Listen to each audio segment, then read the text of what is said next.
Students, आज के इस वीडियो लेक्चर में हम प्रैक्टिकल सम नंबर 2 सॉल्व करेंगे। यहाँ पे the balance sheet of Ram, Shyam and Ghanshyam sharing profit and losses 3:1 3:2:1 का दिया हुआ है। तो मतलब राम का शेयर है वो 3 है, श्याम का शेयर 2 है, घनश्याम का 1 है। तो यहाँ पे 3/6 शेयर राम का हो गया एंड 2/6 शेयर श्याम का हो गया एंड 1/6 शेयर घनश्याम का हो गया।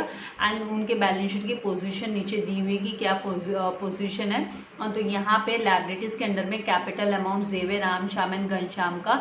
तो हम पार्टनर्स कैपिटल अकाउंट बनाएंगे तो वहाँ पे बाय बैलेंस ब्रॉट डाउन करके इनके कैपिटल अमाउंट्स को रिकॉर्ड करेंगे। देन यहाँ पे ना लायबिलिटीज के अंडर में क्रेडिटर्स दिया है, बिल्स पेबल दिया है। तो हमें चेक करना है कि क्रेडिटर्स एंड बिल्स पेबल में कोई इंक्रीज डिक्रीज है क्या। अगर वो होगा तो उसके अकॉर्डिंगली जो डिफरेंसेस होंगे वो हम profit and loss adjustment account में दिखाएंगे उसका डिफरेंस, और है ना नए अमाउंट हमको बैलेंस शीट में दिखाने होंगे लायबिलिटीज के अंडर में। तो ये हमें चेक करना होगा। फिर उसके बाद में यहाँ पे लोन दिया है तो लोन का भी हमें चेक करना है कि रीपेमेंट हुआ है क्या, लोन पे कर दिया गया है क्या। अगर कर दिया होगा तो फिर ये यहाँ से हट जाएगा, अदरवाइज ये एज इट इज है ना लायबिलिटीज के अंडर में दिखाया ही देगा। तो टर्म्स में हम देखेंगे। फिर यहाँ पे है ना जो बैंक बैलेंस दिया है उसको हम है ना बैंक करके लिखेंगे, और इनर कॉलम में ही हम अंदर ही है ना जैसे हम लोग कैसे एडजस्ट करते हैं कि 54,000 अमाउंट हम लिख लेंगे। अगर कोई पेमेंट वगैरह होगा तो फिर है ना हमको माइनस करना होगा, नहीं है तो फिर डायरेक्टली हमको उसको 54,000 को आउटर कॉलम में दिखा देना होगा। अभी यहाँ पे डेटर्स दिया है तो डेटर्स पे हम चेक करेंगे कोई आरडीडी वगैरह है क्या। अगर आरडीडी वगैरह कैलकुलेट होगी तो फिर हमको है ना profit and loss adjustment account में इसका इफेक्ट दिखाना होगा आरडीडी का। और फिर है ना जो नेट डेटर्स हैं वो हम नई बैलेंस शीट में लिखेंगे। फिर यहाँ पे बिल्डिंग दिया तो बिल्डिंग में कोई एप्रिसिएशन डेप्रिसिएशन है क्या वो हमें चेक करना होगा। देन द नेक्स्ट और फिर जो एप्रिसिएशन डेप्रिसिएशन होगा उसका इफेक्ट हमें प्रॉफिट एंड लॉस एडजस्टमेंट में भी बताना होगा। नेक्स्ट यहाँ पे जो इन्वेस्टमेंट दिया है इन्वेस्टमेंट में भी ये हमें वही चेक करना है कि कोई एप्रिसिएशन डेप्रिसिएशन है क्या। अगर एप्रिसिएशन डेप्रिसिएशन है तो उसका इफेक्ट हमको रिवैल्यूएशन अकाउंट में भी दिखाना होगा। और फिर नेट अमाउंट है ना हमको आफ्टर एडजस्टमेंट हमको नई बैलेंस शीट में इन्वेस्टमेंट दिखाएंगे हम। यहाँ पे बोला है कि घनश्याम रिटायर हो रहा है ऑन 1 अप्रैल 2019 को वो रिटायर हो रहा है ऑन द फॉलोइंग टर्म्स। तो फॉलोइंग टर्म्स कंडीशंस पे वो रिटायर हो रहा है। तो यहाँ पे सबसे पहले बोला है कि building and investment to be appreciated by 5% and 10% respectively. तो मतलब यहाँ पे ये जो बिल्डिंग का अमाउंट 60,000 दिया है उस पर हमको है ना 5% का अप्रिसिएशन कैलकुलेट करना है। तो 5% कैलकुलेट करेंगे तो 3,000 आएगा, और जब भी अप्रिसिएशन होता है तो हमें ऐड करना होता है। तो यहाँ पे 60,000 प्लस 3,000 करेंगे हम तो 63,000 बिल्डिंग का टोटल नई बैलेंस शीट में आ जाएगा। और जो 3,000 है वो हमें ना प्रॉफिट एंड लॉस एडजस्टमेंट मतलब रीवैल्यूएशन अकाउंट के क्रेडिट साइड में 3,000 हमें बिल्डिंग अकाउंट करके दिखाना होगा एप्रिसिएशन अमाउंट। और उसी तरीके से 10% इन्वेस्टमेंट पे कैलकुलेट करेंगे तो 15,000 आता है। तो यहाँ पे 1,50,000 प्लस 15,000 करके 1,65,000 टोटल हम है ना आउटर कॉलम में नई बैलेंस शीट में लिखेंगे। और जो 15,000 का एप्रिसिएशन है वो हम profit and loss adjustment account में मतलब रीवैल्यूएशन अकाउंट में क्रेडिट साइड में हम शो करेंगे इन्वेस्टमेंट अकाउंट करके। देन यहाँ पे दिया प्रोविजन फॉर डाउटफुल डेट्स मतलब आरडीडी कैलकुलेट करने बोला गया आपको 5% का डेटर्स पे। तो डेटर्स पे जब आप 90,000 पे 5% कैलकुलेट करोगे तो 4,500 आएगा। तो मतलब माइनस आरडीडी 4,500 करोगे और आप वो 4,500 को आप profit and loss adjustment account के डेबिट साइड में दिखाओगे 4,500। और डेटर्स में से जब आप 4,500 माइनस करोगे तो 85,500 आपका नेट डेटर्स आएगा, वो आउटर कॉलम में नई बैलेंस शीट में आएगा। देन नेक्स्ट यहाँ पे बोला कि the provision of 3,000 be made in respect of outstanding salary. Outstanding as a outstanding salary 3,000 का प्रोविजन करना है। मतलब आपका यहाँ पे ना नई लायबिलिटी क्रिएटेड हो गई आउटस्टैंडिंग सैलरी करके। तो आपको आउटस्टैंडिंग सैलरी करके लिखना है 3,000 लायबिलिटीज के अंडर में, एज वेल एज आपको है ना ये 3,000 है ना आरडीडी मतलब सॉरी जो आउटस्टैंडिंग सैलरी है वो आपको प्रॉफिट एंड लॉस एडजस्टमेंट में भी दिखानी होगी। देन नेक्स्ट यहाँ पे दिया है कि goodwill of the firm is valued at 90,000। तो जो फर्म का गुडविल है 90,000 वो आपको दिया है। और वो पार्टनर्स ने क्या डिसाइड किया that goodwill should be return, goodwill should be return back, goodwill है ना रिटर्न ऑफ हो जाना चाहिए। तो इस केस में क्या होता है कि जब गुडविल इज वैल्यूड एट 90,000 हुआ तो पहला जो इफेक्ट है ना वो आपको सारे पार्टनर्स मतलब इवन है ना जो रिटायर हो रहा है वो पार्टनर भी पहले तो था ना, उसने गुडविल तो क्रिएट की है। तो इन तीनों भी पार्टनर को राम, श्याम एंड घनश्याम तीनों को भी उनके ओल्ड रेशियो में 3:2:1 के रेशियो में हम डिस्ट्रीब्यूट कर देंगे गुडविल। तो 45,000, 30,000 एंड 15,000 आएगा। और उसके बाद में ना ये जो 90,000 है ना वो राइट ऑफ करने की बात की है उन्होंने, राइट ऑफ करने की बात की है, मतलब जो कंटिन्यूइंग पार्टनर्स हैं उनके बीच में ये राइट ऑफ होगा, और ये कंटिन्यूइंग पार्टनर्स के बीच में राइट ऑफ होगा, और उनके नए रेशियो में ये राइट ऑफ होगा। ये उनके नए रेशियो में एंटायर फर्म का जो गुडविल है ना रेज होने के बाद में राइट ऑफ होगा, तब उनके नए रेशियो में राइट ऑफ होगा। तो आपको उस केस में क्या करना है कि यहाँ पे आपको नया रेशियो दिया हुआ नहीं, आप देखो नेक्स्ट टर्म भी देखोगे तो नया रेशियो तो दिखाई नहीं दे रहा है, तो नया रेशियो नहीं दिया है, मतलब आपको जो रिटायर हो रहा है पार्टनर, कौन रिटायर हो रहा है, घनश्याम, और घनश्याम का शेयर क्या है 1/6 है, तो ये 1 हटा देना है, तो क्या बचा 3:2 बचा, ये तो 3:2 है ना, ये इनका नया रेशियो होगा कंटिन्यूइंग पार्टनर्स का, राम एंड श्याम का। तो हम 3:2 के रेशियो में 90,000 को डिस्ट्रीब्यूट कर देंगे, तो 54,000 एंड 36,000 आएगा राम एंड श्याम का। तो उनके 2 गुडविल करके पार्टनर्स कैपिटल अकाउंट के डेबिट साइड में 2 गुडविल करके हम 54,000 एंड 36,000 राम एंड श्याम के कॉलम के अंडर में लिखेंगे राइट ऑफ की एंट्री। तो इस तरीके से सब एडजस्टमेंट करने के बाद में हमें क्या करना है, लास्ट यहाँ पे बोला the amount payable to retiring partner, जो रिटायरिंग पार्टनर कौन, घनश्याम, घनश्याम को टू हिज लोन अकाउंट, मतलब यहाँ पे है ना उसका जो भी अमाउंट ड्यू अमाउंट होगा तो वो है ना उसके लोन में हमको ट्रांसफर करना होगा। तो ये करने के लिए सबसे पहले है ना आपको प्रिपेयर करने बोला profit and loss adjustment account, partners capital and balance sheet of new firm. तो आपको ये करने के लिए क्या करना होगा, सबसे पहले profit and loss adjustment account को क्लोज करके जो भी लॉस या प्रॉफिट आएगा वो तीनों भी पार्टनर को डिस्ट्रीब्यूट करना है। उसके बाद में पार्टनर्स कैपिटल आप क्लोज करोगे तो वहां पे आपको जो बैलेंसिंग फिगर आएगा रिटायरिंग पार्टनर मतलब घनश्याम के कॉलम में, तो वो बैलेंसिंग फिगर टू लोन करके लिख देना, उसका टू लोन अकाउंट करके, और फिर है ना ये जो लोन अकाउंट है ना वो आपको बैलेंस शीट में लायबिलिटीज के अंडर में घनश्याम लोन करके रिकॉर्ड करना होगा। और फिर जो भी पार्टनर्स कैपिटल में जो बैलेंसिंग फिगर आएंगे कंटिन्यूइंग पार्टनर के राम और श्याम के, वो भी हमको लायबिलिटीज के अंडर में रिकॉर्ड करने होंगे, और उसके बाद में हम बैलेंस शीट टैली कर सकते हैं। तो टोटल करेंगे तो बैलेंस शीट टैली हो जानी चाहिए हमारी। तो इस तरीके से हमको ये सम सॉल्व करना होगा। तो मैंने फॉर्मेट रेडी रखा है, तो 1 बाय 1 हम लायबिलिटी साइड से जितने भी आइटम्स हैं उनको एंटर करना स्टार्ट करते हैं। सबसे पहले लायबिलिटीज़ के अंडर में हमें कैपिटल्स दिए हुए, तो हम क्या करेंगे यहाँ पे पार्टनर्स कैपिटल अकाउंट में बाय बैलेंस ब्रॉट डाउन करके कैपिटल्स को रिकॉर्ड कर लेंगे। बाय बैलेंस ब्रॉट डाउन, तो यहाँ पे 1,20,000 राम का, एंड देन 90,000 है श्याम, एंड 60,000 घनश्याम का जो कैपिटल अमाउंट दिया है वो रिकॉर्ड कर लेंगे पार्टनर्स कैपिटल में। फिर जो नेक्स्ट दिया है हमको क्रेडिटर्स दिया है, और क्रेडिटर्स पे जैसे कोई भी एडजस्टमेंट्स नहीं है, इसलिए हम क्रेडिटर्स को यहाँ पे लायबिलिटीज़ के यहाँ पे हमें ना कैपिटल अकाउंट्स लिख देते हैं पहले एंड स्पेस लीव कर देते हैं। यहाँ पे कौन रिटायर हो रहा है, घनश्याम रिटायर हो रहा है, राइट। तो राम और श्याम तो कंटिन्यूइंग पार्टनर रहने वाले हैं, तो उनका तो यहाँ पे बैलेंसेस कैपिटल बैलेंसेस आने ही वाला है। तो इस तरीके से यहाँ पे हम क्या करेंगे, लिख के छोड़ देंगे। फिर यहाँ पे हमें ना क्रेडिटर्स और आउटर कॉलम में क्रेडिटर्स का जो अमाउंट दिया है वो हम रिकॉर्ड कर देंगे 22,000, क्योंकि वहाँ पे कोई एडजस्टमेंट नहीं है, इसलिए हमको इनर कॉलम में लिखने की ज़रूरत नहीं है। उसके बाद में जो नेक्स्ट दिया हुआ है बिल्स पेबल, तो बिल्स पेबल को भी हम आउटर कॉलम में ही शो कर देंगे। तो यहाँ पे बिल्स पेबल और आउटर कॉलम में उसका अमाउंट 12,000 हम रिकॉर्ड कर देंगे इस तरीके से। देन द नेक्स्ट वन जो लोन है, वो लोन का भी रीपेमेंट हमने क्वेश्चन रीड किया, टर्म्स के हिसाब से हमने मार्किंग रखी होगी हार्ड कॉपी में, राइट, आप लोगों ने। तो उसके हिसाब से आपको फिर क्या करना है, 50,000 आउटर कॉलम में दिखा देना है। उसके बाद में आप एसेट्स के अंडर में आओगे तो आपको बैंक बैलेंस दिया हुआ है। अब बैंक में से भी आपको कोई पेमेंट करना नहीं है, आपने देखा कि कोई पेमेंट आपको करना नहीं है, तो आप एसेट्स के अंडर में बैंक करके आप आउटर कॉलम में दिखा दोगे, क्योंकि जो रिटायरिंग पार्टनर है उसका भी लोन करके ही आपको ट्रांसफ़र करना है, राइट। फिर उसके बाद में जो नेक्स्ट आपको दिया हुआ है डेटर्स दिया है, तो डेटर्स को आप इसका अमाउंट आपको इनर कॉलम में लिखना है, क्योंकि इसके ऊपर एडजस्टमेंट आने वाला है आरडीडी का। तो आप डेटर्स को 90,000 रिकॉर्ड करके रख दोगे। फिर जो नेक्स्ट दिया है आपको बिल्डिंग, तो बिल्डिंग पे भी हमारा एडजस्टमेंट एप्रिसिएशन का आने वाला है, तो इसको भी हम इनर कॉलम में लिख के छोड़ देंगे। फिर जो नेक्स्ट हमको दिया हुआ है इन्वेस्टमेंट पे भी एडजस्टमेंट आने वाला है, राइट। तो इन्वेस्टमेंट हम लिख कर, और इन्वेस्टमेंट का जो 1,50,000 है इनर कॉलम में ही हम इस तरीके से लिख के लीव कर देंगे। देन नेक्स्ट हम टर्म्स पे जब आते हैं, तो यहाँ पे टर्म्स में सबसे पहले बिल्डिंग एंड इन्वेस्टमेंट को एप्रिसिएशन की बात की गई है। तो बिल्डिंग 5%, तो हम यहाँ पे वर्किंग नोट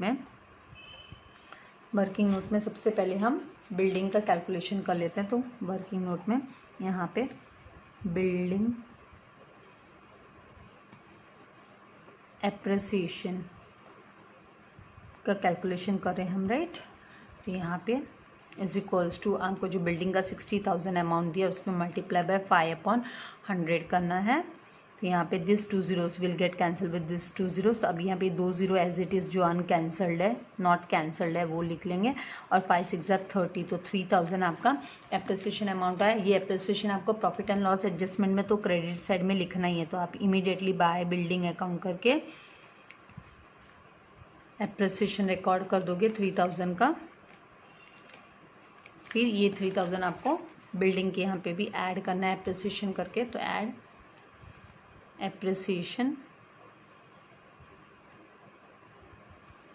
3000 इस तरीके से।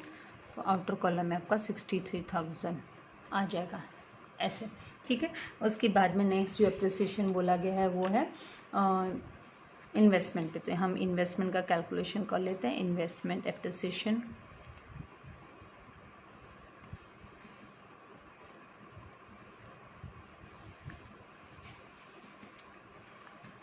$1,50,000 और इस पर आपको 10% बोला गया है, तो 10/100। तो इजी कैलकुलेशन होता है जब ऐसा कैलकुलेशन होता है। तो 0 got cancel with 0, this 0 got cancel with this. तो 15,000 आपका एप्रिसिएशन का अमाउंट आया। अभी आप 15,000 इन्वेस्टमेंट में भी ऐड कर दोगे as well as profit and loss adjustment के क्रेडिट साइड में बाय इन्वेस्टमेंट करके आप इन्वेस्टमेंट अकाउंट 15,000 इस तरीके से रिकॉर्ड कर लोगे। और यहाँ पे एप्रिसिएशन में ऐड इन्वेस्टमेंट में एप्रिसिएशन ऐड एप्रिसिएशन 15,000। तो जब आप सम अप करोगे तो आपका कितना आएगा 0 0 0 एंड 5 एंड 5 + 1 6 एंड 1, तो 1,65,000 इधर का इधर प्लस कर लेना है, ठीक है। उसके बाद में जो नेक्स्ट आपको दिया है वो डाउटफुल डेब्ट्स कैलकुलेट करने बोला है डेटर्स पे। तो आप थर्ड जो एडजस्टमेंट है RDD ऑन डेटर्स, और आपको RDD यहाँ पे कैलकुलेट करनी है 5%, राइट। तो 90,000 मल्टीप्लाई बाय आप 5/100 करोगे। तो this 2 zeros will get cancel with this 2। तो ये 2 0 एज इट इज़ लिखो और फिर मल्टीप्लाई करो। 5 9 से कितना होता है 45, तो 4500 आ गया, ठीक है। अब आप 4500 है ना डेटर्स में से तो माइनस करना ही है आपको RDD करके। 5% RDD आपने जो कैलकुलेट किया 4,500, राइट। अब माइनस करोगे तो यहाँ पे आपको 85,000 कैसे 0 0 0 - 5 तो पॉसिबल नहीं है, तो आप बोरो करते हुए फिर यहाँ पे आपका 5 आ जाएगा। यहाँ पे आपको 9 - 4 किया तो 5 और ये 8 हो गया था, तो 85,500 आपको इस तरीके से 85,500 लिख लेना है। और फिर ये 4,500 RDD का हमने प्रॉफिट एंड लॉस एडजस्टमेंट में नहीं लिखा, तो 2 RDD अकाउंट करके हम 4,500 इसको रिकॉर्ड कर लेंगे, ठीक है। उसके बाद में जो नेक्स्ट आपको बोला है आउटस्टैंडिंग सैलरी प्रोविजन करने बोला है। तो मतलब आपकी है ना आउटस्टैंडिंग सैलरी क्रिएट हो गई नहीं, तो आप है ना आउटस्टैंडिंग सैलरी को लायबिलिटीज़ के अंडर में लिखोगे। ये नई लायबिलिटी क्रिएट हो गई है आपकी, राइट। आउटस्टैंडिंग सैलरी का जो अमाउंट है 3,000 आप आउटर कॉलम में अभी दिखा दोगे। और फिर ये आउटस्टैंडिंग सैलरी ये नई रिकॉर्ड करनी पड़ेगी ना आपको प्रॉफिट एंड लॉस एडजस्टमेंट में भी, है ना। अनरिकॉर्डेड हो गई एक तरीके से, मतलब नई लायबिलिटी क्रिएट हुई है, तो आपको आउटस्टैंडिंग सैलरी करके यहाँ पे अभी 3,000 दिखाना होगा, ठीक है। उसके बाद में जो है ना आपको गुडविल का बोला कि goodwill of the firm is valued at 90,000। तो आपको यहाँ पे क्या करना होगा, गुडविल को पहले क्या करना होगा, तीनों भी पार्टनर्स को डिस्ट्रीब्यूट करना होगा उनके ओल्ड रेशियो में। तो फिर आप यहाँ पे क्या करोगे, गुडविल डिस्ट्रीब्यूशन का 90,000 जो यहाँ पे गुडविल दिया है, ठीक है। तो ये 90,000 को आपको Ram's share is equals to आपको क्या करना है 90,000 और मल्टीप्लाई बाय आपको 3/6, क्योंकि इनका जो रेशियो है वो कौन सा है 3:2:1 का रेशियो है, ठीक है। तो मतलब 3/6, 2/6 एंड 1/6। तो यहाँ पे मल्टीप्लाई बाय 3/6 करेंगे, ठीक है। तो 3 1 ज़ा 3 एंड 3 2 ज़ा 6 एंड अभी आप 2 1 ज़ा 2, 2 4 ज़ा 8 एंड 2 5 ज़ा 10। तो यहाँ पे इस तरीके से आपको जब कैलकुलेट करोगे तो 45,000 आपको राम का हिस्सा आ जाएगा, ठीक है। अब आप राम का हो गया, अभी श्याम। तो श्याम का शेयर, श्याम शेयर आप क्या करोगे, ये जो 45 यहाँ पे आप कैलकुलेट करोगे, यहाँ पे अभी 90,000 मल्टीप्लाई बाय आप 2 अपॉन, यहाँ पे 2/6 करोगे, ठीक। 2 1 ज़ा 2, 2 3 ज़ा 6, 3 1 ज़ा 3, 3 3 ज़ा 9, तो यहाँ पे 30,000 इसका आ गया, ठीक है। और फिर घनश्याम, तो घनश्याम शेयर 90,000 मल्टीप्लाई बाय आपको 1/6 करना है, तो 6 1 ज़ा 6, राइट। यहाँ पे भी 6 1 ज़ा, यहाँ पे भी आपका आ जाएगा 6 1 ज़ा 6, और फिर कितना लेफ्ट हो गया 3, 6 5 ज़ा 30, तो 15,000 घनश्याम का। इस तरीके से 6 1 ज़ा 6, 3 लीव होता है, तो 30 मतलब 6 5 ज़ा 30, तो 15,000 इस तरीके से। तो आप 45,000, 30,000 एंड 15,000 गुडविल पहले क्या करोगे, यहाँ पे पार्टनर्स के क्रेडिट साइड में आप बाय गुडविल अकाउंट करके इनका जो अमाउंट है वो रिकॉर्ड कर लोगे। तो यहाँ पे 45,000, 30,000 एंड 15,000। फिर उसके बाद में नेक्स्ट जो वो है आपको क्या करना पड़ेगा, ये जो गुडविल है 90,000 का, इसका जो सेकंड, ये तो इसका पार्ट ए था, सेकंड पार्ट इसका क्या होगा, ये आपको है ना, उनको बोला है कि goodwill should be return of, return back मतलब रिटर्न ऑफ करना है। तो रिटर्न ऑफ किस में होगा, कंटिन्यूइंग पार्टनर्स में होता है। रिटर्न ऑफ की एंट्री कंटिन्यूइंग पार्टनर्स के बीच में होती है, कंटिन्यूइंग पार्टनर्स, और ये न्यू रेशियो में होगा, कंटिन्यूइंग पार्टनर्स उनके नए रेशियो में। अब न्यू रेशियो कैसे कैलकुलेट करेंगे हम, अब यहाँ पे आपको न्यू रेशियो दिया नहीं है, तो आपका जो पुराना रेशियो है वो क्या है, ओल्ड रेशियो 3:2:1 है, ठीक है। तो 3:2:1 है, इसमें से आप क्या करोगे, जो घनश्याम का रेशियो है वो रिमूव कर दोगे। तो घनश्याम का रेशियो क्या है, 1 है, तो इसको आपको रिमूव कर देना है, ठीक है। ये रिमूव कर दोगे तो न्यू रेशियो हो जाएगा आपका 3:2 का। अब इस 3:2 के में आपको गुडविल को डिस्ट्रीब्यूट कर देना है।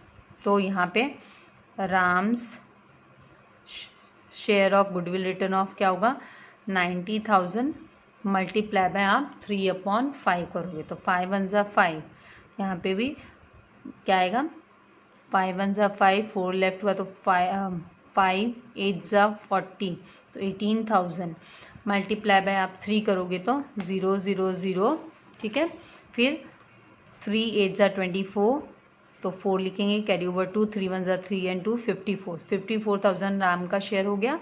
तो फिर श्याम का कितना होगा, आप अगर 50 श्याम शेयर 18,000 को आप मल्टीप्लाई बाय 2 करोगे तो 36 आएगा, तो 36,000 इसका शेयर हो गया। तो ये आपको राइट ऑफ करना है, तो उनके डेबिट साइड में आपको पार्टनर्स कैपिटल अकाउंट के डेबिट साइड में, और राम एंड श्याम के कॉलम के अंडर में लिखना है आपको, राम एंड श्याम के कॉलम के अंडर में लिखना है।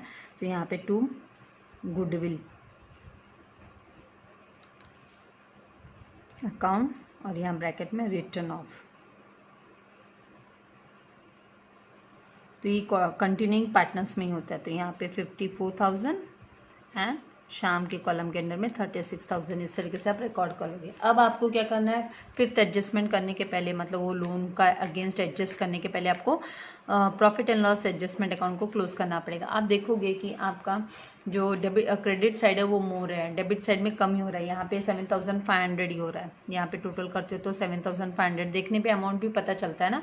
अब यहाँ पे कैलकुलेट करेंगे तो कितना होता है, 18,000 होता है। तो 18,000 राइट, तो यहाँ पे भी 18,000 लिखोगे, और 18,000 में से 7,500 करेंगे तो इट इज़ अंडरस्टूड कि वो आपका जो अमाउंट है वो 10,500 आएगा। तो 10,500 ये आपका क्या हो गया, क्रेडिट बैलेंस होने से इनके बीच का हमने डिफरेंस निकाला, इसके और इसके बीच का डिफरेंस निकाला तो हमें 10,500 आया, राइट। तो ये हमारा प्रॉफिट हो गया। तो ये पार्टनर्स को देना है, तो टू पार्टनर्स आपको लिखना होगा, to partners capital account. Partners के कैपिटल अकाउंट में दिखाना है तो सबको मिलेगा। राम को कितना हिस्सा मिलेगा, 3 पार्ट्स। श्याम को कितना मिलेगा, 2 पार्ट्स। एंड घनश्याम को कितना मिलेगा, 1 पार्ट घनश्याम को मिलेगा, ठीक है। तो अभी आप 10,500 डिवाइड बाय 6 करोगे, मतलब 6, पहले 6th पार्ट निकाल लो आप, तो 5th आपका जो है प्रॉफिट इज इक्वल्स टू 10,500। तो 6th पार्ट निकाल लो, 6th part is equals to 10,500 divide by आप 6 करोगे, राइट। तो 6 1 ज़ा 6, यहाँ पे भी 6 1 ज़ा 6, कितना बचा, 4 बच गया, राइट। तो 6 7 ज़ा 42, राइट। फिर आपका कितना बच गया, 3 बच गया, और 6 5 ज़ा 30। तो इस तरीके से 1750 आपको जो 0 एज इट इज़ बच गया ना, तो 1750 आपका 1 पार्ट है। अभी घनश्याम का तो 1 पार्ट ही है ना, तब घनश्याम के इधर 1750 लिख दो, ठीक है। और शाम का आपको मल्टीप्लाई बाय 2 करना है, तो 1750 मल्टीप्लाई बाय आप जब भी 2 करोगे 1750 को, ये तो था किसका, राम का पहले कर लो। तो राम का 1750 मल्टीप्लाई बाय आप 3 करोगे, तो फिर आपको यहाँ पे 0 5 3 ज़ा 15, 5 3 ज़ा कितना होता है 15 का 5 कैरी ओवर 1, 7 3 ज़ा 21 एंड 2 22 कैरी ओवर 2, 3 1 ज़ा 3 एंड 2 5। तो 5250 एंड शाम का 2 पार्ट्स है, तो 1750 मल्टीप्लाई बाय आपको 2 करना है, तो 0 5 2 ज़ा 10 का 0 कैरी ओवर 1, 7 2 ज़ा 14 एंड 1 15 कैरी ओवर 1, 2 1 ज़ा 2 एंड 1 3, तो 3500। इस तरीके से आपको ये प्रॉफिट के बैलेंसेस आपको लिख लेना है। तो यहाँ पे 5250 आपको लिखना किसका है, राम का। तो राम का जो बैलेंस होगा वो 5250 और शाम का 3500। अब ये बैलेंसेस आपको पार्टनर्स कैपिटल के क्रेडिट साइड में by profit and loss adjustment account करके आपको लिख लेना है। तो आप लिखोगे 5250 फिर 3500 एंड यहाँ पे 1750, ठीक है। अब आपको क्या करना है, आप देखोगे कि ये साइड मोर दिखाई दे रहा है, तो पहले क्रेडिट के अमाउंट्स को टोटल करो, सम अप करो, क्रेडिट साइड में कितना टोटल आ रहा है, बैलेंसेस कितना आ रहा है। तो क्रेडिट साइड का टोटल करेंगे हम तीनों भी पार्टनर का। यहाँ पे 0 5 2 5 + 5 10 10 का 0 कैरी ओवर 1 1 + 2 3 3 + 4 7 एंड 1, तो 1,70,250 इसका टोटल करेंगे। तो 0 0 फिर 5 फिर यहाँ पे 3 9 + 3 12, तो 1,23,500। फिर यहाँ पे 0 5 7 फिर 1 + 6 1 + 5 कितना होता है 6 एंड 6 + 1 7, तो 76,750। अब ये वाले बैलेंस आपको सारे के सारे यहाँ पे डेबिट साइड में भी टोटल कॉलम के यहाँ पे रिकॉर्ड कर लेने हैं। उसके बाद में आपको बैलेंसिंग फिगर निकालना है। तो सबसे पहले हम है ना रिटायरिंग पार्टनर का बैलेंसिंग कर लेंगे, ताकि उसके लोन में हमको यहाँ पे पार्टली पेमेंट वगैरह नहीं है, पूरा का पूरा लोन में दिखा देना है। तो हमको लोन करके उसका दिखाना है, फिर लायबिलिटीज़ के अंडर में भी दिखाना है। 76,750 रिकॉर्ड कर लिया। यहाँ पे बैलेंसिंग घनश्याम रिटायर हो रहा है, राइट। तो हम 2 उसका क्या करेंगे, 2 लोन करके 2 लोन अकाउंट, और ये जो 2 लोन अकाउंट है ना 76,750 हम यहाँ पे घनश्याम्स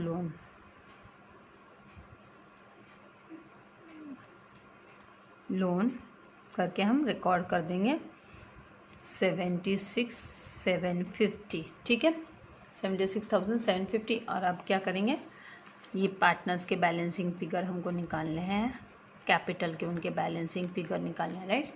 तो अभी हम 2 बैलेंस कैरी डाउन, ये सर्कल करने का मतलब ये आगे ट्रांसफ़र होने वाले अमाउंट, ठीक है।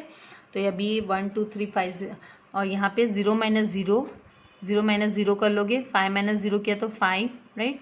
3 माइनस 6 पॉसिबल नहीं है, तो यहाँ से 1 हो गया, यहाँ बोरो किया तो 13 माइनस 6 किया तो यहाँ पे कितना आ जाएगा 5, यहाँ पे हम कहा 13 माइनस 6 करेंगे तो 7, फिर यहाँ पे 11 माइनस 3 करेंगे तो कितना आ जाएगा 8, तो 87 500। फिर सेम भी यहाँ पे 0 माइनस 0, 5 माइनस 0 5, 2 माइनस 0 2, फिर 0 माइनस 4 पॉसिबल नहीं है, तो यहाँ से बोरो के ये 16 हुआ, ये 10, 10 माइनस 4 किया तो कितना आएगा 6, देन यहाँ पे क्या 6 माइनस 5 किया तो 1 एंड 1, तो 1,16,250 इस तरीके से यहाँ पे आ गया। तो हम ये जो कैपिटल बैलेंसेस हैं इनके 1,16,250, राम के यहाँ पे 1,16,250 एंड ये जो शाम का है वो 87,500, और इनका सम ऑफ टोटल हम आउटर कॉलम में लेंगे तो 0 5 2 प्लस 5 कितना होता है 7, राइट। फिर बाद में 6 प्लस 7 किया तो 13, कैरी वो 1 किया, 1 प्लस 1 2, 2 प्लस 8 10 का 0, कैरी वो 1, तो 2,03,750 कैपिटल बैलेंसेस हुआ। अब हमको क्या करना है, बैलेंस शीट टैली करनी है। आप पहले कभी भी पेंसिल से करोगे, फिर चेक करोगे कि आपका बराबर टैली हो रखा है। 5 प्लस 5 कितना होता है 10, कैरी वो 1 किया है, 1 प्लस 7 8, 8 प्लस 7 कितना होता है 15, तो 15 का 5, कैरी हुआ 1 किया, 1 प्लस 3 4, 4 प्लस 2 6, 6 प्लस 2 8, 8 प्लस 3 कितना होता है 11, 11 प्लस 6 कितना आएगा 17, तो 17 का 7 कैरी हुआ 1, 1 plus 2 3, 3 plus 1 4, 4 plus 5 9 and 9 plus 7 किया तो 16, तो 16 का 6 और कैरी हुआ 1, 1 प्लस 2 3, तो 3,67,500 इस तरीके से यहाँ पे बैलेंस आएगा। सेम वे हमको एसेट साइड भी सम अप करना है, तो एसेट साइड जब हम टोटल करेंगे तो सेम आना चाहिए, अगर सेम नहीं आया तो मतलब कुछ एरर है, तो 0 0 5, फिर 4 प्लस 5 9, 9 प्लस 3 कितना होता है 9 प्लस 3 12, 12 प्लस 5 17, तो 7 कैरी हुआ 1, 1 plus 5 6, 6 plus 8 14, 14 plus 6 20, right, 20 plus 6 26, तो 26 का 6 कैरी हुआ 2, 2 प्लस 1 3, तो 3,67,500 इस तरीके से यहाँ पे भी टोटल आ गया। मतलब आपका ये सम है जो बैलेंस शीट है वो नई बैलेंस शीट टैली हो गई। आई होप आपको सम समझ में आया है। अगर इससे रिलेटेड कोई भी डाउट होगा तो आप मुझे कमेंट बॉक्स में लिख सकते हो। वीडियो को लाइक करना मत भूलिएगा। चैनल सब्सक्राइब नहीं किया तो प्लीज़ चैनल सब्सक्राइब कीजिए। अपने फ्रेंड्स के साथ भी चैनल लिंक शेयर कीजिए ताकि सबको है ना इस लॉकडाउन पीरियड में हेल्प हो सके, ज़्यादा से ज़्यादा सब लोग है ना स्कोर कर सके अकाउंट्स में। Okay, thank you very much. God bless you all dear students.